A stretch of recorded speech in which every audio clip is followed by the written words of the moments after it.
Hey everyone, how's it going? Welcome back to the channel. I haven't posted in a while, just busy with work and school and life, but just wanted to come on and make a video for you today. Today I'm going to be showing you how I price my cards before I list them. So you can see I started at the seller homepage and now I'm going to pricing. I'm going to change to Pokemon because that's what we're going to price right now, and then I'm just going to do all sets and then hit search. It's going to load for a bit, and then I'm going to marketplace pricing tool, and as a baseline I'm just going to set all my cards at market price. This is probably not the it's not the best way to price your cards to get the most bang for your buck or for the most money for your cards, but when you have a lot of cards, this is what I found to be the easiest way to do things. So we'll just wait till it updates all the prices, and perfect. So all my cards have been priced to whatever the market is. However, there are some cards, actually in my store, most cards, that we do not want to be listed at market. So what we're going to do is we're going to export filtered CSV. We're going to go to Pokemon, and we're going to export only from live inventory, or all my cards that I've listed are on live inventory, so we're just going to export only my cards. If you don't click this, it's going to create a Excel document with like every card in the database, and it's going to run much slower. So we're going to go here, swap on over to the next page, and you can hit convert or don't convert, it doesn't matter really. Okay. Next we're going to do is we're going to the developer tab. We're going to Visual Basics.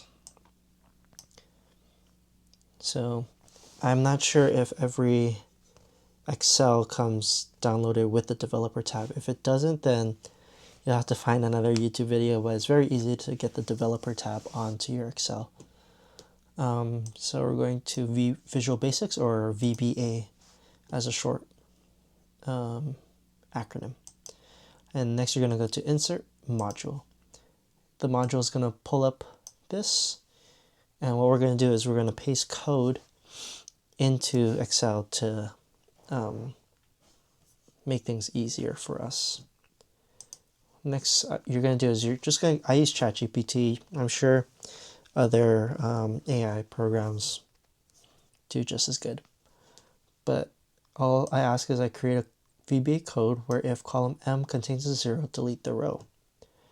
So I just copy the code, go on over to there. Perfect. So what this is going to do is on this page, sometimes you will list cards, and when you sell the cards, it'll reset the count of the cards that you sold back to 0. So total quantity, some cards I used to have, such as Bill and a Charmander. However, those cards have been sold, so I don't have those in my inventory anymore. So what I like to do to keep it clean and for my personal OCD is just delete all those rows. I think it also allows the rest of the code that we're going to paste in to run a little quicker. So we're going to, in order to run this code into Excel, right next to the Visual Basics button, there's a Macros button. We'll click on Macros, and it will show the code that we created, or we copy and pasted from Chatgpt. We're going to run that, and depending on the size of your inventory and the size of how many items you have that are at 0, it may take a while, but looks like this went pretty relatively quickly. Alright, so all of the columns with 0 have been deleted, so everything in total quantity is there. Alrighty, the next thing we're going to do is we're going to set a baseline price for the cards. Now, why is this important? This is important because when you become a level 4 seller, you can set your shipping to 0, which is very effective. It creates it allows you to get more sales and allows you to make more money. However, some cards, when set at market price, have a market price of very small amounts. So some cards are only worth 2 cents, 3 cents. And if you set your shipping to 0, but people order a lot of those 2 to 3 cent cards, then the shipping amount will be more than the amount of money that you made. So in order to stop that from happening, we're going to set every card that's under 15 cents to 15 cents. All right, so next I asked Chatgpt to create a VBA script or VBA code that sets the value of column O to 0.15 if the current value is below 0.15. So if it's below 15 cents, then it will set it to 15 cents. We're going to go back to Visual Basics and insert another module and then paste that in there. And then we're going to run the macros.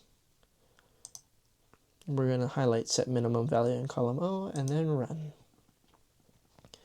All right, perfect. So as you can see, the TCG market price, so this is the market price that we originally set everything to. And then this in column O is the TCG marketplace price, which is the price that you are listing your card at. So for the first few lines, this base set bill near mint market price is 35 cents. We're selling it for 35 cents.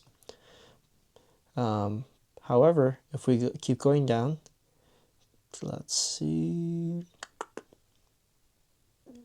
right here, this base set Machop heavily played, market price is 13 cents. However, we're going to list it for 15 cents.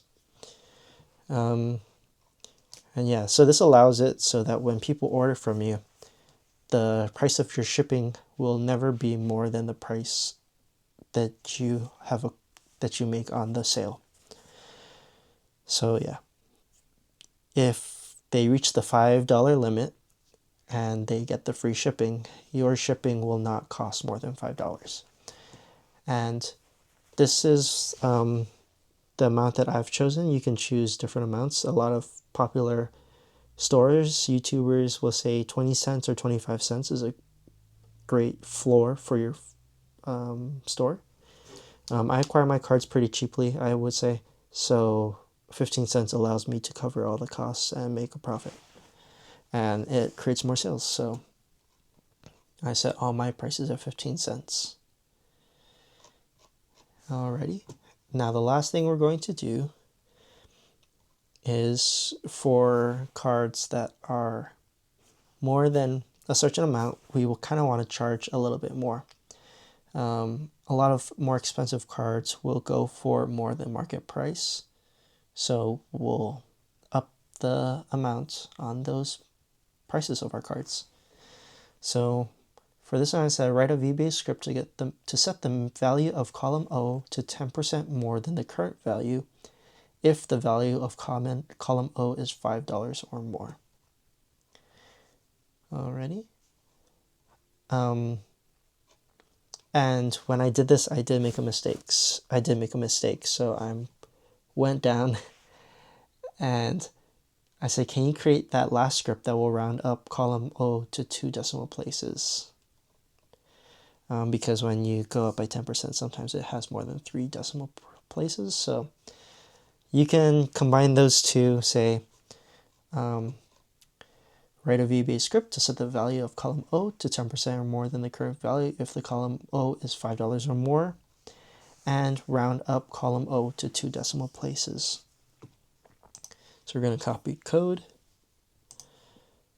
then we're going to insert our last module, and then we're just going to paste it in there.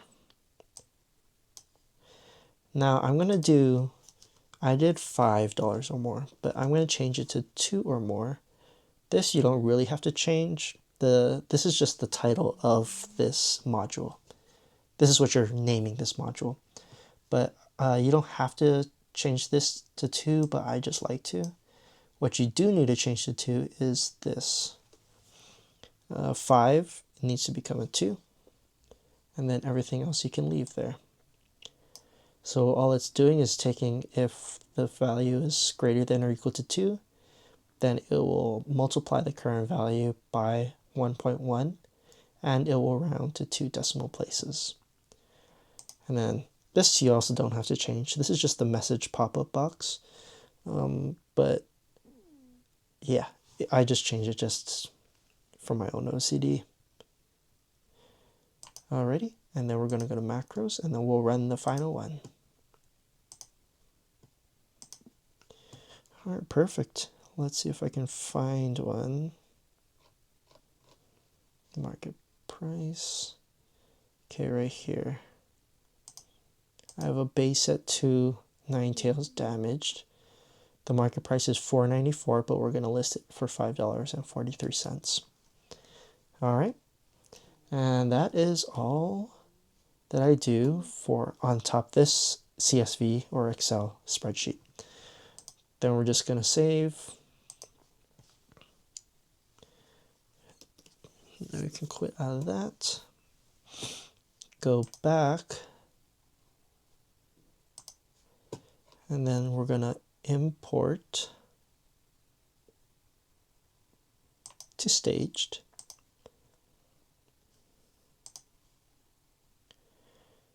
And open. And then hit continue. And hopefully everything looks great. You're going to go to continue. And then I just move straight from stage, move to live.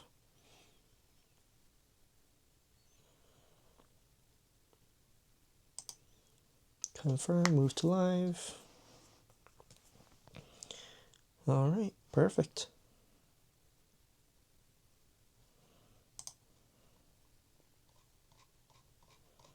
Yep, and then that's all of it. Now we're gonna go to home. I usually turn my inventory to stat from hidden or from live to hidden, and then after I'm done with everything, then I turn it back to live. So now the store's live again, and that's how I price my cards. I'll probably go through again, do the same thing for. I also have not just Pokemon, but I have. They also have. They do Pokemon Japan is different, so I have some Japanese cards. So I'll go through, do the same thing for Japanese cards, and then Y Schwartz and Magic and any of the other cards that I have in my store. But yeah, that's how I price cards. Thanks for watching, and hope you learned something new. I'll see you later. Peace.